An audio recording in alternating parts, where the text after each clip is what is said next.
Hi, I'm going to be making a number of videos in which I will share information which has been handed to me by Charlie.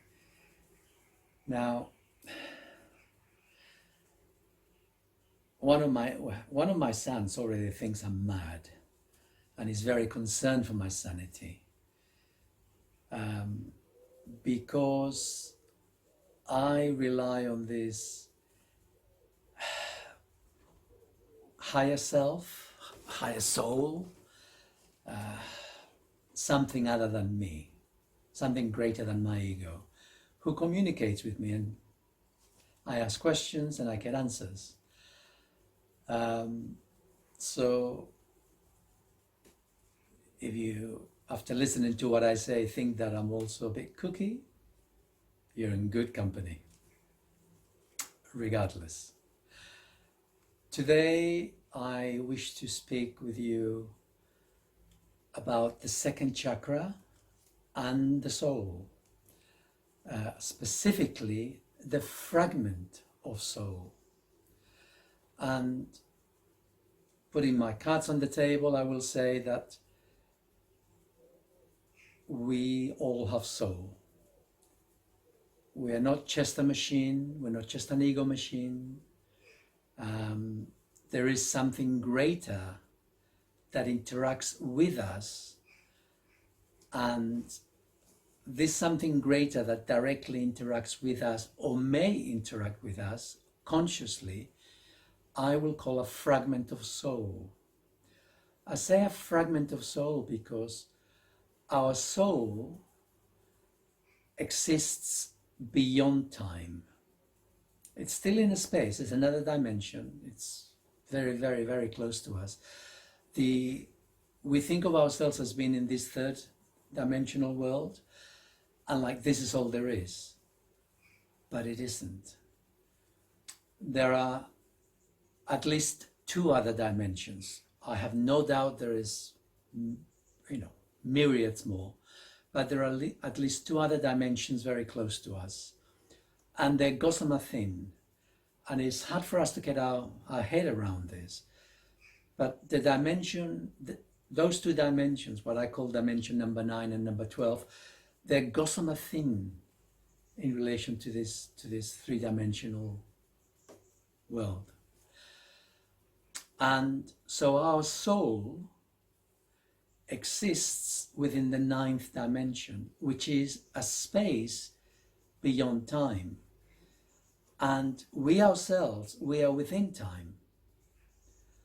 And we have been around many, many times in previous lifetimes, as well as future lifetimes. Souls are immortal, we are finite, but the soul's experience, being beyond time, encompasses the past and the future. And so within this present moment, we are a fragment of our soul. Previous fragments of our soul exist in previous and future times. So we'll stay in the present, and so we have a fragment of soul. And our soul connects with us. It may connect with us by the 6th chakra in our forehead, which is to do with our imagination. I will talk about this another time. For the present, I want to focus on the 2nd chakra, because the 2nd chakra is the chakra of emotions, and it is a chakra to do with the ego, and it is a chakra that connects us with previous lifetimes. You have to bear in mind what I said about all time. From the point of view of the soul, all time is one. Everything is present moment. So previous lifetimes for us have come and gone. But from the point of view of the soul, previous lifetimes, they're all here and now. They're all happening right now, from beginning to end. consecutively. And what connects our fragment of soul to previous lifetimes, because we are all connected, is our second chakra. So that is a direct connection.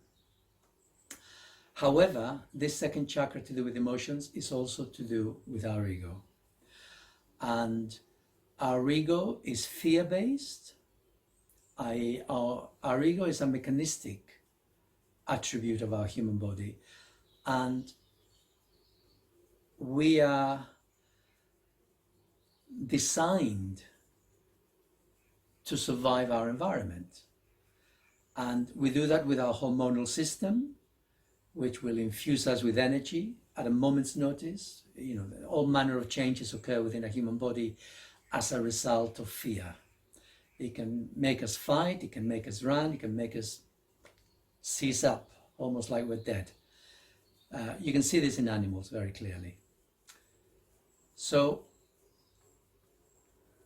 from the point of view of the second chakra, there are two basic things. One is fear, in terms of our survival, and the other one is the need to procreate. So we are imbued with this desire, this genetic need for the survival of our genetic makeup. And so the second chakra is also to do with relationships, but they're relationships in terms of need. They're not truly relationships in terms of love. We speak of love. Oh, I love this person, I love that person.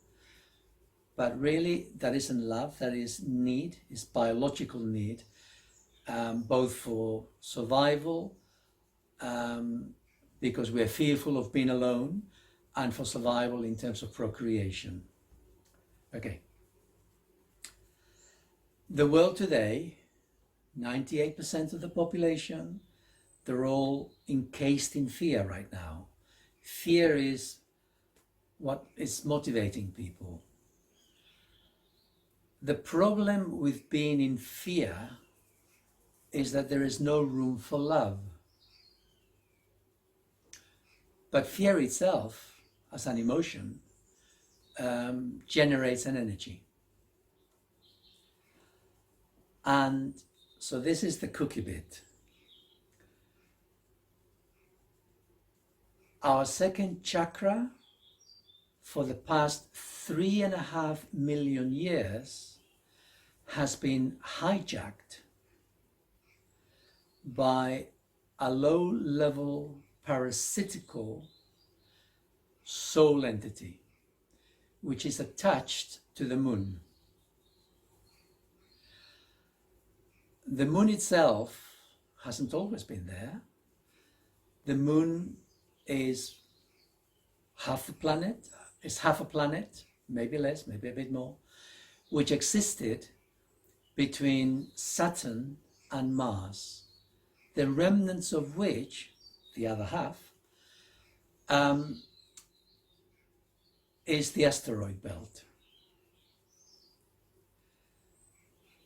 There was a low-level life in the sea, in this other planet,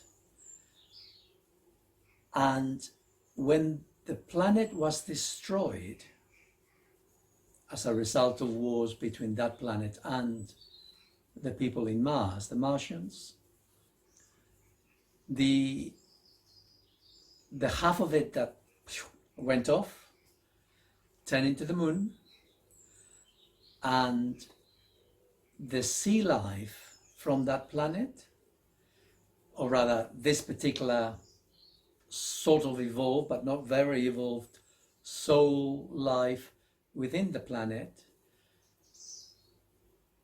has a focus in the moon, in as much as we ourselves, we keep reincarnating on the earth. You know, like, why don't we bugger off to another planet? Because our souls are stuck in this planet through karma, through the need to repeat and move on, as I will speak about another time on this issue. And so there is this very low level soul which never went higher in the hierarchy of souls. So it's stuck at that level, and the souls are stuck to the moon, and they are opportunistic. I know, it sounds totally crazy. And so they're opportunistic in that during the full moon and the new moon, these opportunistic low level, very low level souls, they're not malevolent, they're just opportunistic. They find a way to feed of our negative emotion, of our fears. And that is a bummer for human beings, because for the last 3.5 years, we have not been evolving, and our souls have not really been going off planet elsewhere to continue in the evolution of souls. So there's been a lot of stuckness. Now, some people have managed to do this, they have managed to escape from this planet, but not many. And so that brings us to the present. And it sort of explains human beings have been in this world for millions and millions of years. Not just 20,000 or 30,000 or 100,000, millions. According to Charlie, the change that that began the process to turn us into human beings began about 500 million years ago. So we've had millions of years in this planet of evolution. Anyway, so here we are today, and we have a problem. And the problem is to do with cataclysm, because cataclysms occur with unending regularity due to the sun, not due to asteroids. There's been the odd asteroid which has created havoc, but it's the sun which is doing novas, which is responsible for the cataclysms. And so here we are once more.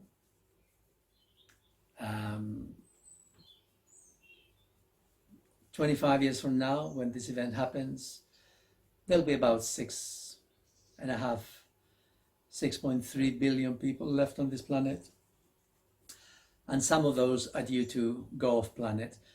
But that can only happen if we somehow learn to deal with the fear that keeps us enslaved right now.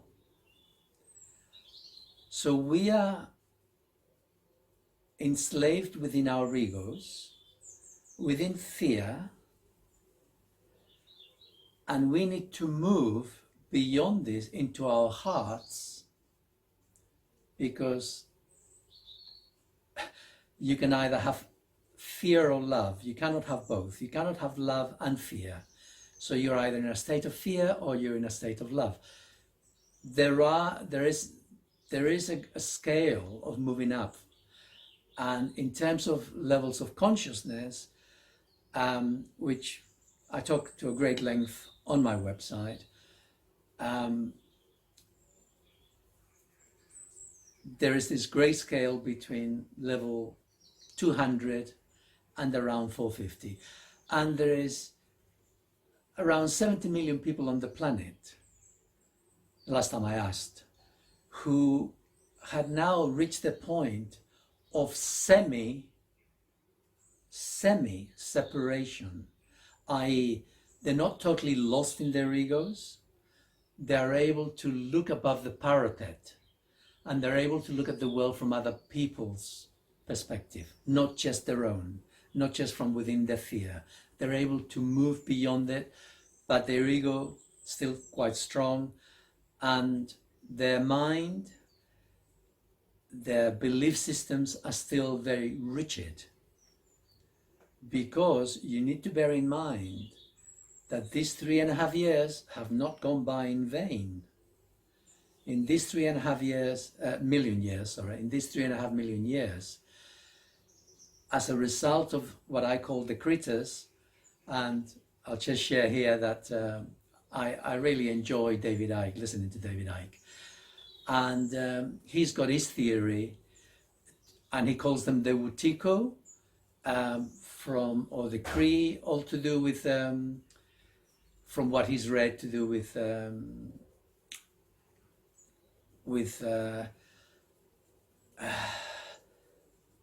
from American Indians and from some pre-Christian group, agnostics perhaps they're called. So he talks about something called Wutiko, and he talks a little bit like I do in terms of a malevolent force. I mean, the Christians speak of demons, yeah. I don't follow this because my information comes directly from Charlie, and so I call them the critters. They're a low level. They're not malignant. They're just low level soul, opportunistic, who at the time of the full moon, the week coming up to the full moon, and the time coming up to the new moon, they, for some reason, they're able to feed and influence via the subconscious, I suppose. They're able to influence human behavior. They're able to human beings have a lot of suppressed emotions. We are traumatized. Well, we're traumatized in our childhood, and as a result of the trauma, we have a lot of emotions which are suppressed within us. In fact, I'm a bit clearer now. It is within the subconscious, but not the mind subconscious, is the subconscious within our second chakra, within our guts. And somehow they're able to tweak that, and then these suppressed emotions come a little bit towards the surface, and we explode. We explode in anger. We explode in fear. We explode in all manner of negative emotions. But it gets us nowhere, because we explode and we don't actually deal with the emotion. So we re-traumatize ourselves, and it keeps coming back. So it's a never-ending yo-yo. It just keeps recycling. The answer to humanity is to experience these negative emotions. Yes, but they have to be experienced within the body. They have to be experienced within the chakric system. They have to be experienced within the context of our lives, which is a more therapeutic setting. And that's the dilemma. So every month we get tweaked, we explode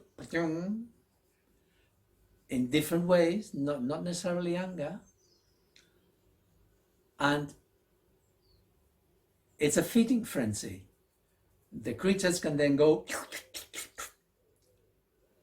and the problem here is that across the generations, we have traumatized parents who traumatize us. We're lost in ego, and as a result of this ego, a lot of belief systems have arisen on this earth, which are counterproductive to truly moving into love. You'd say, but what about Jesus Christ?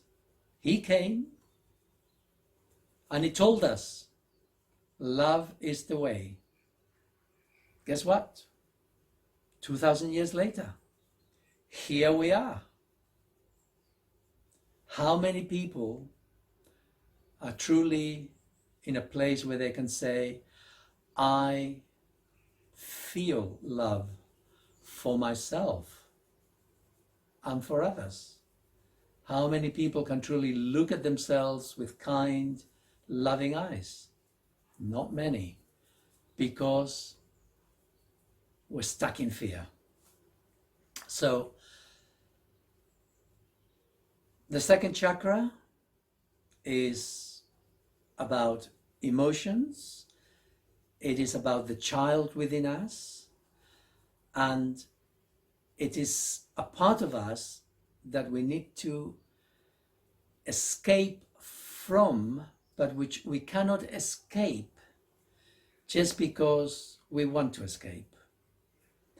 And we are also at the mercy of the third chakra. So the second chakra is more the full moon, whereas the second chakra is more like the full moon, whereas the third chakra is more to do with the new moon.